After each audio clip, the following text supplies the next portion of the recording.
Former footballer Joey Barton, aged 43, has been branded by prosecutors as an undiluted, unapologetic bully, rather than the free speech crusader he claims to be, as the jury at Liverpool Crown Court began deliberating its verdicts in his trial for a series of offensive tweets.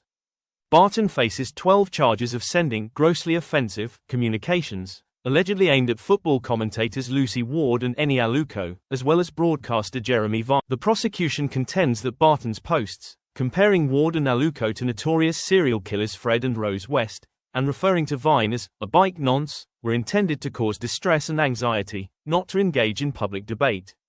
In his closing argument, prosecutor Peter Wright KC accused Barton of repeatedly crossing the line of acceptable discourse. He is not being tried for simply being offensive, Wright told the jury. He crossed the line by some considerable margin, again and again. This was not a robust exchange of opinions. It was deliberate, targeted bullying, a campaign of humiliation. Wright further described Barton as a little bully who takes pleasure in sitting with his phone in hand, posting slurs about others, insisting that the former footballer had descended into behavior worthy only of the gutter. He added, Joseph Barton is not a martyr of free speech. He is an unreconstructed cyberbully.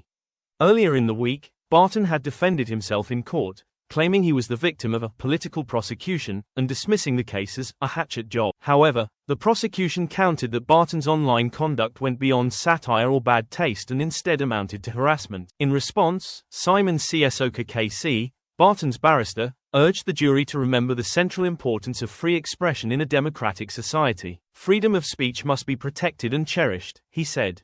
It comes at a price. People will sometimes say things that are hurtful, offensive, or in bad taste. That is a price worth paying.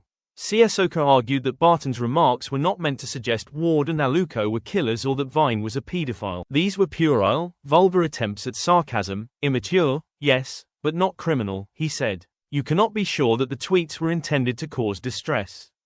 They fall within the boundaries of what society must tolerate to preserve free speech. The jury now faces the task of deciding whether Barton's tweets represented legitimate expression, or crossed the line into deliberate online abuse. Barton denies all 12 charges of sending grossly offensive communications with the intent to cause distress or anxiety.